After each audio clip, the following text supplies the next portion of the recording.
Sahabat Fresh Juice, sesaat lagi kita akan mendengarkan Fresh Juice Sabtu 18 Maret 2023 bersama Romo Eligius Adi Wahyu Pawarta dari Dompu Keuskupan Denpasar. Selamat mendengarkan.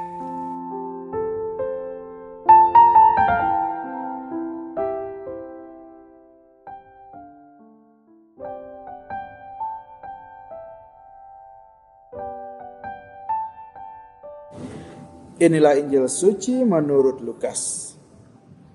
Sekali peristiwa, Yesus menyatakan perumpamaan ini kepada beberapa orang yang menganggap dirinya benar dan memandang rendah semua orang lain. Ada dua orang pergi ke bait Allah untuk berdoa. Yang satu adalah orang Farisi dan yang lain pemungut cukai. Orang Farisi itu berdiri dan berdoa dalam hatinya begini, "Ya Allah, aku mengucap syukur kepadamu, karena aku tidak sama seperti semua orang lain. Aku bukan perampok, bukan orang lalim, bukan pesinah, dan bukan juga seperti pemungut cukai ini. Aku berpuasa 2 kali seminggu. Aku memberikan 1/10 dari segala penghasilanku." Tetapi pemungut cukai itu berdiri jauh-jauh, bahkan ia tidak berani menengadah ke langit, melainkan ia memukul diri dan berkata, "Ya Allah, kasihanilah aku orang berdosa ini." Aku berkata kepadamu, orang ini pulang ke rumahnya sebagai orang yang dibenarkan Allah, sedangkan orang lain itu tidak. Sebab barang siapa meninggikan diri akan direndahkan, dan barang siapa merendahkan diri akan ditinggikan. Saudara-saudari yang terkasih dalam Kristus, salam Fresh Juice.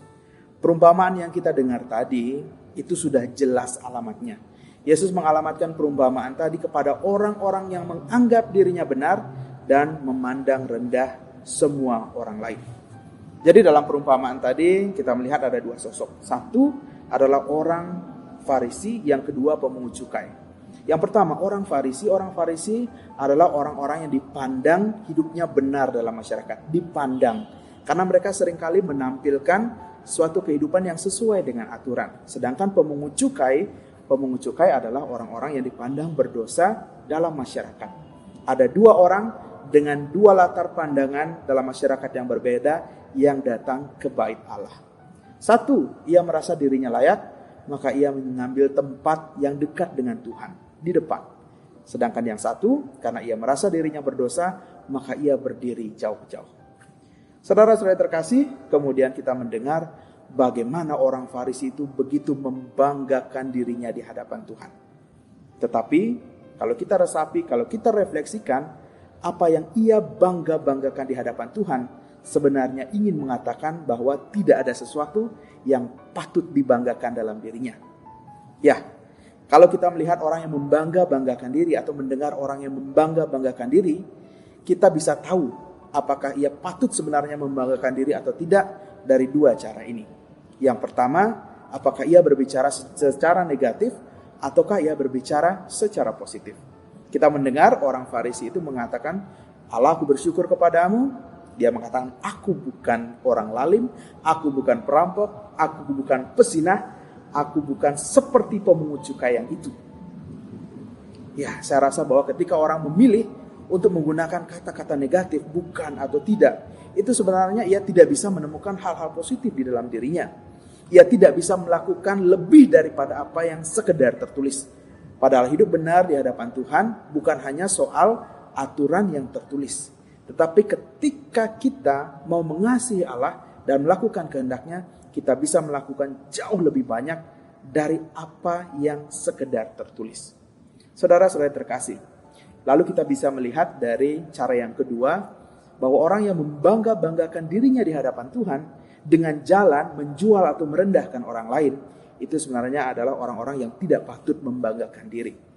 Ya, kita tidak akan pernah mendapatkan kemuliaan di hadapan Tuhan dengan jalan merendahkan orang lain sampai kapanpun itu. Karena di hadapan Tuhan kita hanya perlu fokus atau konsentrasi dengan kebaikan diri kita sendiri. Tidak perlu kita merendahkan orang lain agar kita menjadi tinggi di hadapan Tuhan.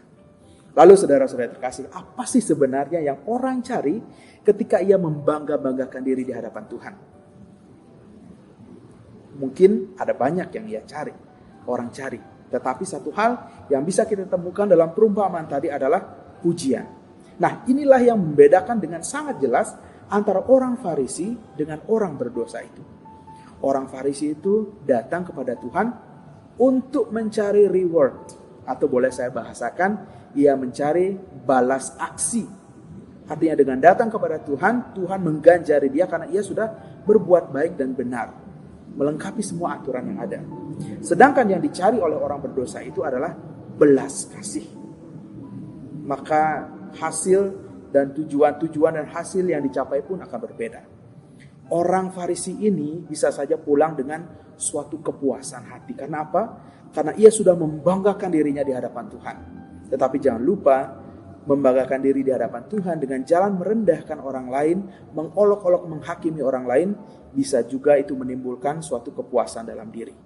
Jadi bisa saja kepuasan itu, kepuasan yang ia raih, ia dapatkan dengan cara berdosa. Dia berdosa tepat di hadapan Tuhan. Saudara-saudara terkasih dalam Kristus, lalu apa yang dibawa pulang oleh orang berdosa itu? Orang berdosa itu pulang sebagai orang yang dibenarkan. Ia pulang dengan membawa belas kasih Allah. Maka kita bisa melihat dengan jelas bagaimana perbedaan mereka di hadapan Tuhan. Yang satu menyajikan suatu penampakan luar dirinya, apa yang sudah ia lakukan, apa yang sudah ia tampakkan kepada orang lain, apa yang sudah ia sajikan kepada dunia. Sedangkan yang satu di hadapan Tuhan, ia menyajikan kedalaman hatinya. Ia mempersembahkan penyerahan dirinya secara tulus dan juga mempersembahkan penyesalan dirinya. Saudara-saudari yang terkasih dalam Kristus, maka kita melihat bahwa orang yang benar, menganggap dirinya benar itu, orang Farisi itu menjatuhkan dirinya dalam dosa, bahkan tepat di hadapan Tuhan. Ia kemudian membuat apa yang baik yang sudah ia lakukan menjadi tidak berguna, karena ia datang dengan penuh kesombongan. Sedangkan saudara-saudara terkasih, orang berdosa itu kita tidak tahu apa yang sebenarnya terjadi dalam kehidupannya. Bisa saja ia melakukan banyak hal baik dalam kehidupannya, tetapi di hadapan Tuhan ia memutuskan untuk merendahkan dirinya.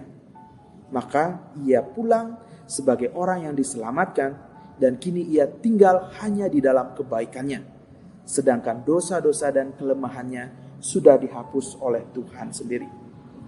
Maka saudara-saudara terkasih, orang berdosa ini memilih untuk fokus memohon pengampunan ketimbang mengungkit hal-hal yang ia lakukan. Mengungkit hal-hal baik yang sudah berhasil ia lakukan. Karena ia percaya bahwa Allah tidak menutup mata. Maka ia pulang sebagai orang yang dibenarkan. Ia melepaskan diri dari dosa dan kemudian utuh tinggal di dalam belas kasih Allah. Maka saudara-saudara yang terkasih dalam Kristus, ketika kita menghadap kepada Tuhan, entahkah kita duduk di depan, entahkah kita duduk di belakang, maka datanglah dengan ketulusan hati. Jika Anda melakukan begitu banyak hal baik di dalam kehidupan Anda, bersyukurlah. Sama seperti yang dilakukan oleh orang Farisi itu, ia mengatakan, ya Allah, aku mengucap syukur kepadamu. Itu adalah sesuatu hal yang baik. Tetapi jangan melampaui batas itu. Ketika Anda melampaui batas syukur dan kemudian mulai membangga-banggakan diri, menyombongkan diri dan mulai merendahkan orang lain, maka Anda merusak segala hal baik yang sudah Anda lakukan di dalam kehidupan Anda. Datanglah sebagai orang-orang yang memohon belas kasih Allah. Datanglah sebagai orang-orang yang percaya bahwa belas kasih Allah dan rahmat Allah itu bisa turun kepada siapa saja.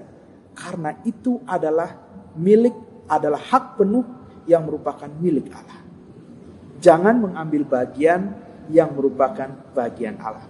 Menghakimi adalah bagian Allah. Membenarkan seseorang adalah bagian penuh dari Allah. Adalah milik Allah seutuhnya. Maka yang bisa kita lakukan adalah agar kita merendahkan diri kita di hadapan Tuhan, memohon ampun atas dosa-dosa kita, dan juga jangan lupa untuk memohonkan hal-hal yang baik kepada sesama kita. Walaupun sesama kita itu dipandang hina dan berdosa di mata dunia. Mari saudara-saudara terkasih dalam Kristus, mari kita berbelas kasih, karena Allah kita itu Allah yang maha belas kasih. Karena dengan cara berbelas kasih kepada sesama, itu akan menurunkan lebih banyak lagi belas kasih Allah kepada dunia.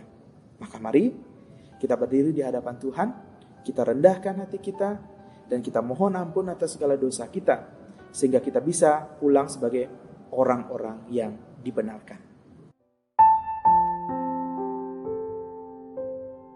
Sahabat Fresh Juice, kita baru saja mendengarkan Fresh Juice Sabtu 18 Maret 2023. Saya Yofi Setiawan beserta segenap tim Fresh Juice mengucapkan terima kasih kepada Romo Eligius Adi Wahyu Pawarta untuk renungannya pada hari ini.